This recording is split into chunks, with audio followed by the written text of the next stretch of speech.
हमारी मीटिंग 18 तारीख को अपने हिसार में हुई थी, हरियाणा एसोसिएशन की। तो उसमें हमारे कई फैसले हुए थे। उसमें जो हमारी सरकार द्वारा निर्देश दिए गए हैं कि भाई जो भी किसान आएगा वो अपने ट्रैक्टर पर नंबर और अपने जिसका रजिस्ट्रेशन है वो खुद अपना आएगा और बायोमेट्रिक मशीन पर अंगूठा लगाएगा और उसका बायोमेट्रिक मशीन से ही वो फ़ोटो अपलोड होगा ट्रैक्टर के साथ। तो ये जो चीज़ है, 2-4 ऐसी कंडीशन जो लगाई हुई हैं, ये व्यवहारिक नहीं है। उन व्यवहारिकता ना होने के कारण हमने हरियाणा सरकार से अपील की है कि आप इनको जो चीज़ ग्राउंड जीरो पे धरातल पर जाकर आप देखिए कि वो पॉसिबल नहीं होंगी। सेक्रेटरी खुद भी इस बात को हरियाणा के जितने भी हैं वो माने पड़े हैं, क्लर्क वगैरह जितने भी हमने जिससे भी सुपरवाइज़र वगैरह से सबसे बात करी है, तो वो ये कह रहे हैं कि ये मतलब पॉसिबिलिटी नहीं होती, क्योंकि किसान खेतों में काम करता रहेगा और ट्रैक्टर किराए का होता है, वो नंबर वगैरह रहते भी नहीं है, तो वो अपना एक साथ जैसे कंबाइन चलती है तो वो डालता रहता है। कुछ एक अब मशीनों का युग है, मशीनी युग में तो वो चीज़ पॉसिबल नहीं हो पाएगी कि भाई कटर से कल आज रहेगा कल आएगा। रातों रात दिन रात कार्य चलता है, गेहूं की उसमें दिन रात काम चलता है। तो उसकी वजह से ऐसी 2-4 चीज़ें हैं जो पॉसिबल नहीं हो पा रही। आपसे, आपके माध्यम से हम सरकार से अपील करना चाहते हैं कि जो चीज़ व्यवहारिक नहीं है उसको आप कृपया करके हटाएं, उनको सही ढंग से और सही धरातल पर देखकर फिर आप उसे सही करें। तो इसको लेकर आड़ती कुछ प्रदर्शन भी करेंगे? प्रदर्शन नहीं है, अभी हमारा 24 तारीख को हमने एक अपना पूरे हरियाणा एसोसिएशन से अपील की है, अपने आड़ती भाइयों से, ज़िले के प्रधानों को साथ लेकर। ज़िले के प्रधान अपनी मंडी के जितने भी उसके अंदर आ रहे हैं प्रधान, उनको साथ लेकर डीसी साहब को एक ज्ञापन देंगे, हरियाणा लेवल पे पूरे पे 24 तारीख को दिया जाएगा। उसके बाद हम उनसे निवेदन करने के लिए, पहले तो हमने सरकार से और हरियाणा सरकार से कर रहे हैं निवेदन, उसी में ही केंद्र सरकार को भी है कि इस चीज़ को जो व्यवहारिक नहीं है उसे हटाएं।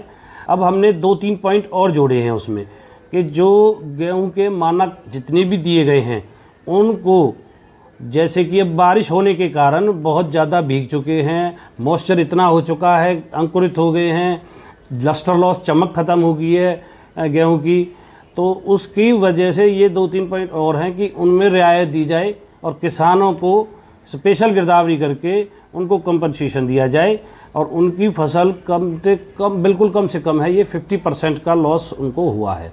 तो आपके चैनल के माध्यम से हम ये भी कह रहे हैं कि किसानों से अपील करते हैं कि किसान भी अपनी आवाज़ उठाएं। किसान यूनियन भी उठा रही हैं जितनी भी हैं, और हम पलवल की किसान यूनियन से भी निवेदन करते हैं कि वो इस चीज़ पर अपने जाएं, डीसी साहब से, सरकार से निवेदन करें।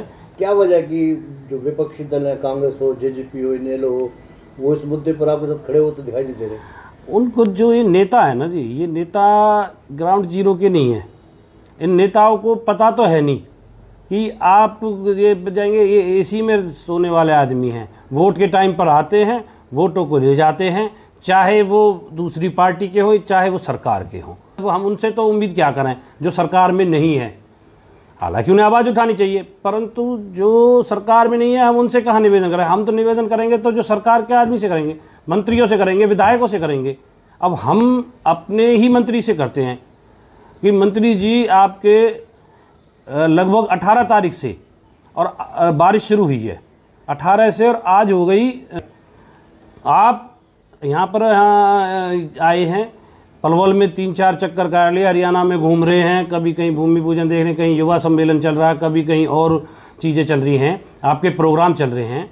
उनको भी देखने के साथ साथ आपकी एक नैतिक जिम्मेदारी के हिसाब से किसानों के बारे में जाएं, किसानों की फसल को देखें कि उनकी फसल, शायद वो जब गाड़ी में जाते होंगे कहीं भी तो उन्हें कोई ऐसा तो है नहीं, खेत ये छिप जाते हैं, खेतों पर जैसे रास्ते में जाते हैं तो उनको देखो कितना नुकसान हुआ है। आपकी नैतिक जिम्मेदारी है किसान के, अगर आप हितैषी हो तो किसानों के खेतों पे जाकर उनकी सरकार से कंपनसेशन के लिए, रियायत के लिए बात करें आगे।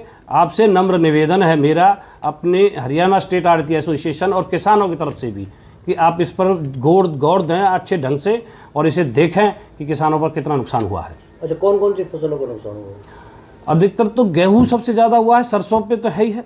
अब जैसे हमारा सरसों का इलाका बहुत कम है, छोटे उसमें है, गेहूँ ज़्यादा है हमारे यहाँ, गेहूं पे भी बहुत ज़्यादा बड़ी मार पड़ी है, सारी गेहूं पे पड़ी है। हरियाणा में जिन जिन इलाकों में फसल नष्ट हुई है तो वहाँ के सत्तारूढ़ के विधायक मंत्री खिला तो दे रहे?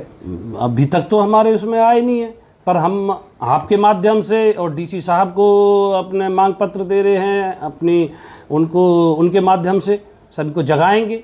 और आपका माध्यम सबसे जितने मीडिया बंधु हैं, ये चौथा स्तंभ है, ये हमारी आवाज़ उठाने में सबसे बड़ा सहारा लगते हैं। तो आपसे निवेदन आपके द्वारा करेंगे हम। फसल खराब हुई है सरसों की और गेहूं की, क्या कहेंगे?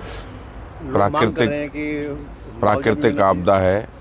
भगवान इंद्रदेव ने वर्षा की है और फिर हवा भी चल गई है, और वो लोगों के मुआवजे जो भी होंगे सरकार हमेशा से पहले देती है, ये आगे भी देगी।